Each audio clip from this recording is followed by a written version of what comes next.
Good morning, everyone. In this video, we are back in the note packet on page 9. I'm going to do another linear programming problem. So looking at example 2, it says a glass blower can form 8 simple vases or 2 elaborate vases in an hour.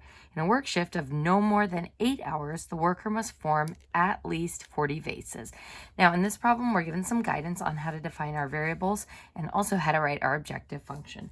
First, it says, let x represent the hours forming the simple vases, and y be the hours forming the elaborate vases. And I'm emphasizing that our variables are hours here because normally when we look at a linear programming problem like this, we think of x and y as always being the products. But here, our x and y are going to be our hours making those two types of vases. So it says if the glass blower makes a profit of $30 per hour worked on the simple vases and $35 per hour worked on the elaborate vases, write a function for the total profit on the vases. So folks, our z function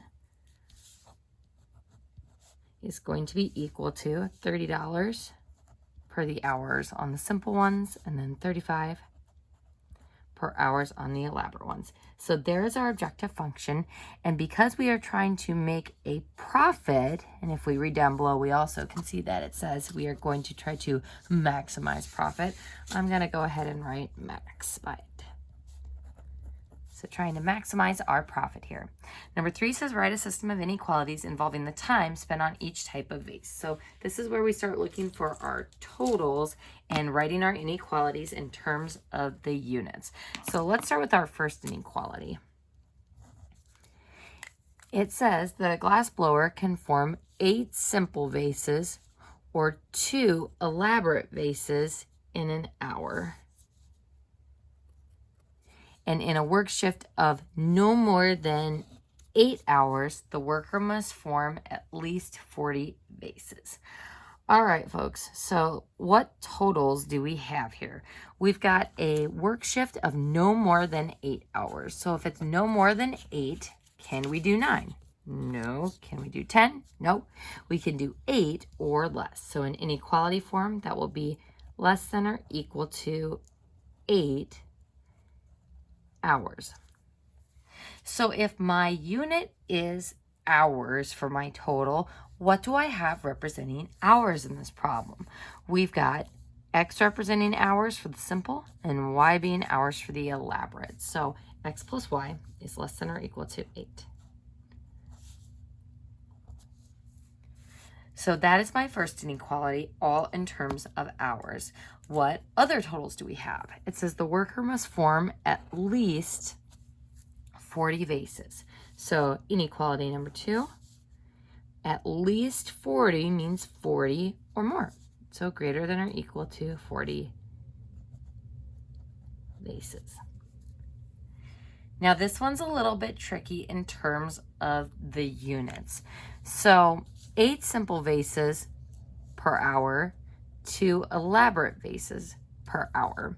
So if I've got vases per hour and 2 vases per hour, and I need my unit down here to be vases, what can we multiply these by so that we get our unit of vases?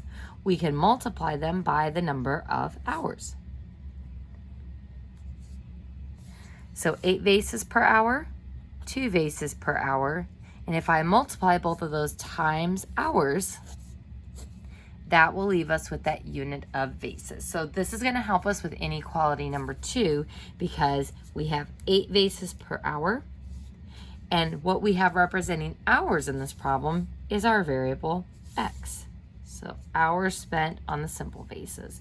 And then 2 vases per hour times the hours spent on the elaborate vases, so plus 2y, is greater than or equal to 40 vases. So folks, this one again I think is a little bit trickier, which is why I like using that dimensional analysis to think about the units canceling to make sure that my inequalities work out unit-wise with those totals. Now at this point we have used all the information in the problem, but we still have those last 2 inequalities even though our x and y are a little bit different here. We still can't spend negative hours making vases, so x needs to be greater than or equal to 0, as does y.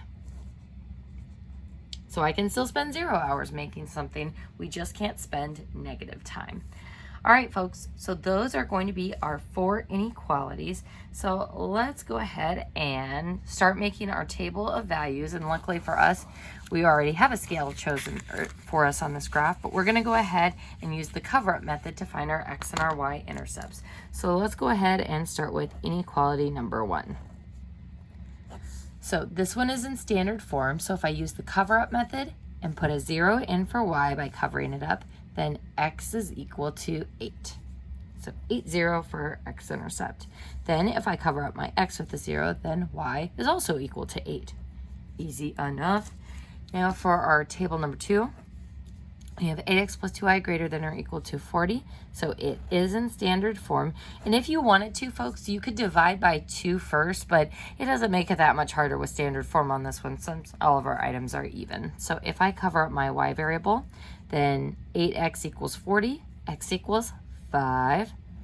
And then if I plug in 0 for the x, if 2y equals 40, then y equals 20. So again, you could have divided that whole equation by 2, but you definitely wouldn't have to because you're going to get the same x and y intercepts.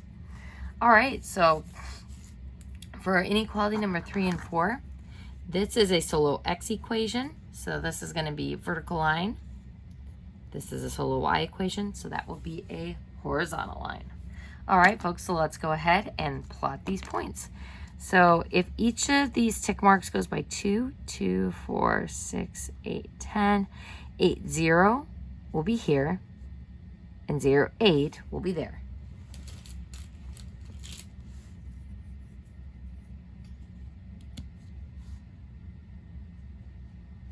And you know what? I don't really love this scale. Let's scratch that because, folks, just by looking at where these x and y intercepts are, if I did 5, that would be right here, and 20 would be up here. And those are going to be my 2 main lines, which isn't a very good spread of our data. So we're going to scratch this scale, and we're just going to go ahead and go by 1s instead. So let's go ahead and do 1, 2, 3, 4, 5, 6, 7, 8 for our actual x-intercept on this one. I'll make that one a little bit bigger. And let's go ahead and do 5, 6, 7, 8 for that one. All right, so this is just going to spread out our data a little bit more. So folks, this is why choosing a scale is important. Now, when we go to use 0, 0 for a test point, is 0 plus 0 less than or equal to 8? It sure is. So label number 1 and teeth going down towards 0, 0. Now for our second inequality. So we've got 5, 0. So I'm going to plunk that right here. And then 0, 20. So 5, 10, 15, 20. So remembering our scale is going by 1s now to spread out our data a little bit more. Line number 2. Now, folks, notice when we go to do our test point for this one, is 0 plus 0 greater than or equal to 40? That is a no. So it's not always going to be this closed off shape that's hugging 0, 0 for this problem because these teeth are going outwards. Our feasible region is in a different spot. So I'm going to go ahead and color in this triangle down here as soon as I do my other 2 lines. So my vertical line going through 0. So teeth going like this. That's inequality number 3. And then my horizontal line going through 0. And again, folks, use a test point other than 0, 0 for those, or just know that those 2 inequalities are always going to restrict you to the positive part of the coordinate plane. And that's why my feasible region is this little triangle.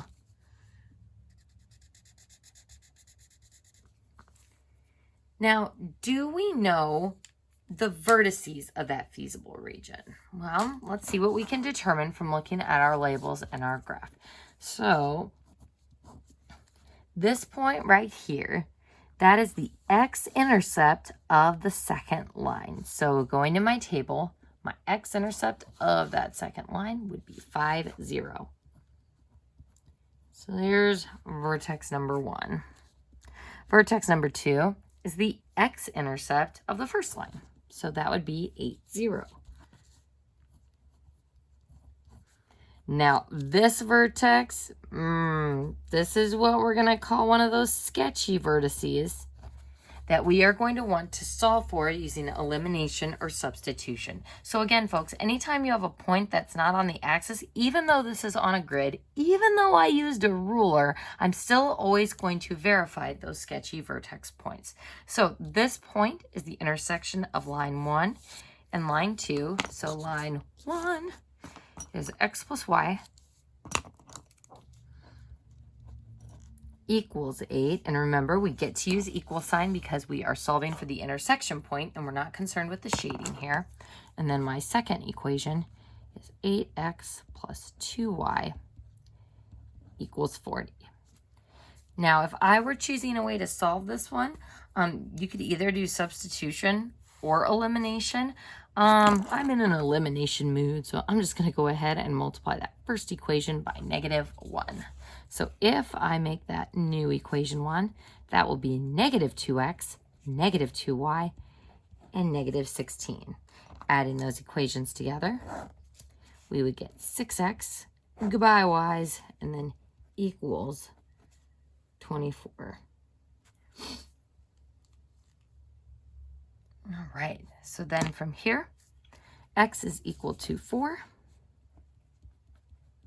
Plugging back in for y, y is equal to 4 as well. Now again, folks, even though my graph isn't super exact, does 4, 4 seem like a reasonable coordinate for that last vertex? Well, if this is 5, one less than that would be 4. And if we count up 1, 2, 3, 4, that is looking like a great coordinate for that last vertex. So 4, 4.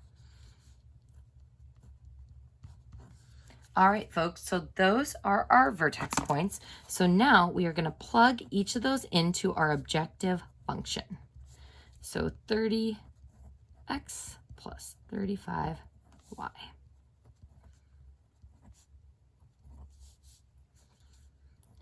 So take 30 times each of our vertex x values, so 5 and 8 and 4,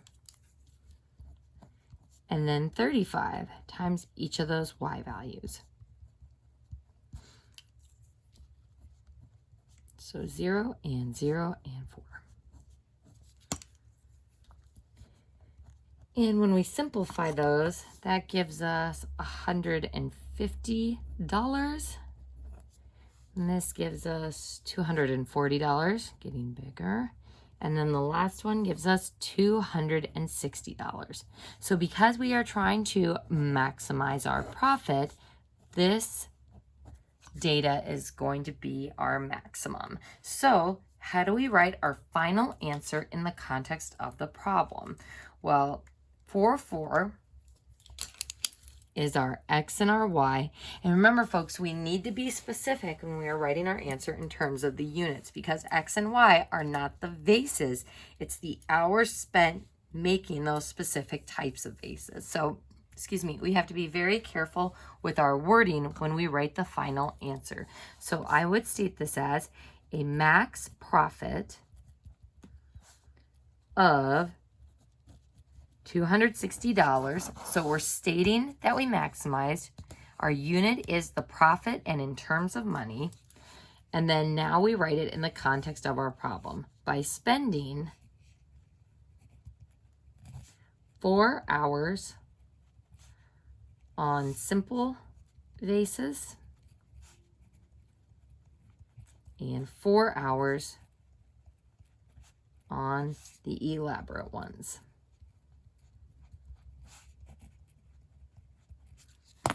And that is our final answer.